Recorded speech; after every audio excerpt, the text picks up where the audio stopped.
Stop buying bad RAM. Let's get you the best RAM for gaming 2025. Welcome back to PC Builder, I'm Jason. Now, whether you're building a new PC or you're upgrading an existing PC, buying the best RAM in 2025, it's confusing. If you buy the wrong RAM, you risk bottlenecking your CPU and destroying your FPS. We're gonna quickly cover the basics for RAM in 2025 and give you specific product recommendations for Ryzen and Intel CPUs at every budget level.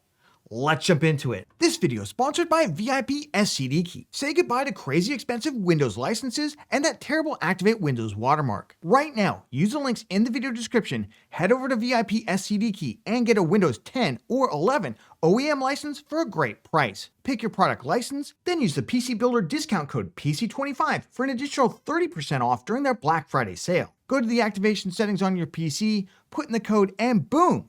Windows is fully licensed for a crazy low price, and Windows 10 can be upgraded for free to Windows 11. And they have Microsoft Office licenses too. Use the links in the video description. RAM speed is the #1 thing that most gamers get wrong. Now, just like your CPU, RAM operates on clock cycles. RAM for modern PCs is double data rate, meaning the RAM transfers data twice during each clock cycle. But here's the part that so many get wrong. RAM speed is in mega transfers, it's not in megahertz. When you buy 6000 speed RAM, that speed is in mega transfers and it runs at a clock speed of 3000 megahertz. And because it transfers data twice per clock cycle, 3000 megahertz times 2 equals to 6000 mega transfers. Now, where this can be a problem is when users check diagnostic software like in CPU-Z or in the BIOS, and they see there's 6000 speed memory running at 3000 megahertz, and they think something's wrong. In fact, so many people refer to RAM speed mistakenly in megahertz that some motherboard manufacturers label the RAM speed in megahertz in the BIOS, even though that is technically incorrect.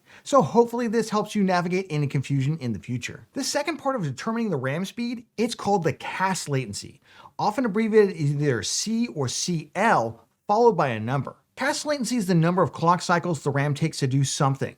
So the lower the CAS latency, the faster the RAM can get things done. So when thinking about RAM speed, we generally want a faster speed and a lower CAS latency. There are other subtimings, of course, but this is the one that most users are going to want to pay attention to. So how do you compare the different speeds of different RAM kits? Say one at 6000 CL30 and one at 6400 CL32. The most common way is to calculate the absolute latency of the kits, and the one with the lowest absolute latency, that's the fastest. Now, the way we do this is to multiply the CAS latency by 2000 and then divide that number by the RAM speed. For the 6400 CL32 kit, multiplying 32 times 2000 gives us 64,000. We then divide that by our 6400 speed, which gives us 10. That number is in nanoseconds, so 10 nanoseconds absolute latency. For the 6000 CL30 kit, we multiply 30 times 2000, which is 60,000, then divide it by the 6000 speed, which is also 10.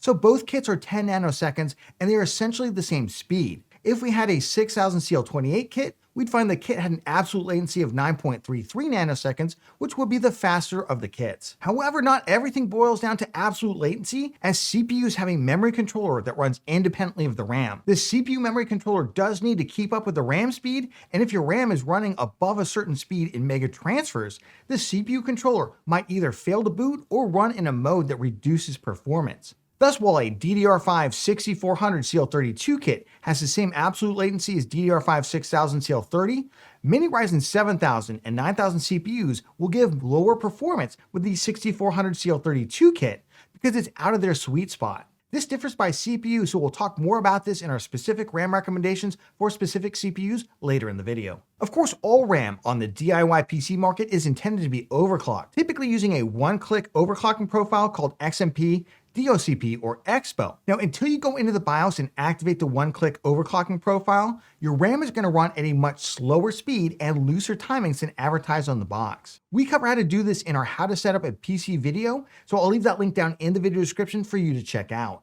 Note that Intel motherboards would typically only use RAM with XMP timings, as that's an Intel standard, while DDR4 AMD motherboards will use either XMP or DOCP, and DDR5 AMD motherboards will use either XMP or AMD's EXPO one-click overclocking profiles. Note that virtually every kit that has an AMD DOCP or EXPO profile also includes an Intel XMP profile. You can, of course, also manually tune your RAM by going into the BIOS and adjusting tons of different settings, but I don't recommend that for most users, and you really need to know what you're doing. My advice, just use the one-click overclocking profiles. Now warning, because RAM is designed to be overclocked, many users get confused when they look at their CPU or their motherboard specs, and the maximum RAM speed is listed as a much lower number.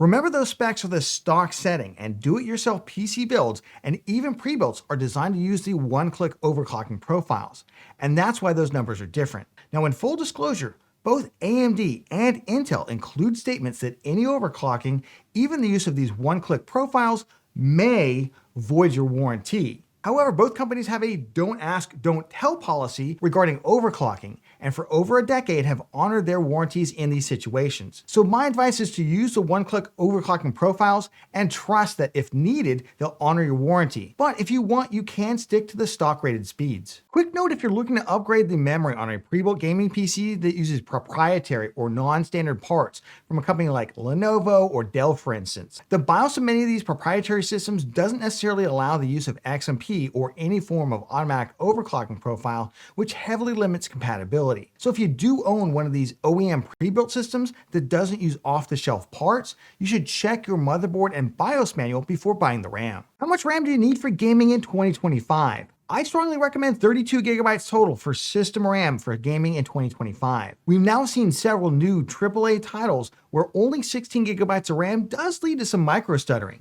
It's not game breaking, but RAM's gotten so much cheaper that it's really a no-brainer. And if you're building a mid-range or higher end system, you're going to be using DDR5 RAM, more on that in just a second. And those kits largely start at 32 gigabytes total, so there's really no sense trying to go lower. There are a handful of mostly niche simulation games that do need more RAM, so if you play one of those, check the recommended system specs. But for most users, 32 gigabytes is more than enough for gaming, streaming, even professional level video editing. All right, let's talk DDR4 versus DDR5. Now, DDR4 is the older memory standard still used on Ryzen 5000 and older CPUs, and Intel CPUs from the 11th gen or older. Intel 12th, 13th, and 14th gen systems can use either DDR4 or DDR5, but this choice gets locked in when you buy the motherboard, as the boards are either DDR4 or DDR5 themselves, but never both. Ryzen 7000 and newer CPUs are all on the new DDR5 standard only. Meanwhile, Intel's Core Ultra 200 series are also all DDR5. Note that DDR4 and DDR5 have different physical pin layouts, so DDR4 cannot be used in a DDR5 motherboard socket or the other way around. We cover how to install RAM in our How to Build a PC guide linked down in the video description, so check that out for more. How many sticks of RAM should you buy? RAM is typically sold in kits of 2 sticks, and those sticks are called DIMMs, that's D-I-M-M. But I'm going to refer to them as sticks just for simplicity. For new builds, I recommend a 2-stick configuration for both DDR4 and DDR5. You do not want to run a single stick, as this limits the RAM bandwidth versus a 2-stick configuration. It's worse on DDR4, but even on DDR5, you will lose some FPS. Now, I don't recommend 4-stick configurations. For DDR4, it's just not cost effective, and for DDR5, the CPU memory controllers for the currently available CPUs just cannot handle it effectively at the speeds that we want to run them out without manually tuning them. If you are upgrading from 16 gigabytes to 32 gigabytes on a DDR4 PC, it is okay to just buy an identical kit to the one you already have. Never mix and match different RAM kits. And I recommend that when you install the RAM, you put the old kit in the first 2 slots and the new kit in the 3rd and 4th slots to maximize your compatibility. Let's go over our best RAM for gaming 2025 recommendations. Everything is linked down in the video description. Check out those links for current pricing and availability in your region, and we'll add a bunch of extra kits in there too. Our recommendations are based on a review of available testing data, and we focus on price to performance. Let's start with the most popular mid-range and high-end gaming CPUs, starting with the Ryzen 7000 and 9000 series CPUs like the Ryzen 7600X, Ryzen 9700X, or Ryzen 9800X 3D. The great news is it's an easy answer. Just get a 2x16 gigabyte kit, so 32 gigabytes total, of DDR5 6000CL30, turn on the AMD EXPO or Intel XMP profile, and profit. With Ryzen AM5 CPUs, you want the CPU memory controller to run at the same clock speed as the RAM, what we call a 1-to-1 ratio, with the Infinity Fabric running as fast as possible, typically 2000 MHz. The CPU memory controllers on both Ryzen 7000 and 9000 series CPUs have trouble going above 3000 MHz. Remember, that equates to 6000 mega transfers on the RAM. So even going up to 6200 or 6400 mega transfer speed could result in lower performance. Now, if all that confuses you, don't worry. Just get a DDR5 6000 CL30 kit and you'll be maxing out your performance. We've now seen some DDR5 6000 CL28, even CL26 kits hit the market. In my testing, we didn't see much performance gain with CL28 kits versus CL30, but they're only a little bit more expensive, so feel free to grab one if you want. Right now, the CL26 kits are crazy expensive, and I just avoid them and spend my money on something else instead. Finally, in terms of AMD EXPO versus Intel XMP profiles, really don't see any performance differences between these two, and all the motherboards will use either one, so really don't worry about which one you get. I'd recommend using the EXPO profile if your RAM kit comes with both XMP and EXPO profiles, and this is becoming quite common in 2025. For those of you who live outside the US in a really challenging market where maybe DDR5 6000 CL30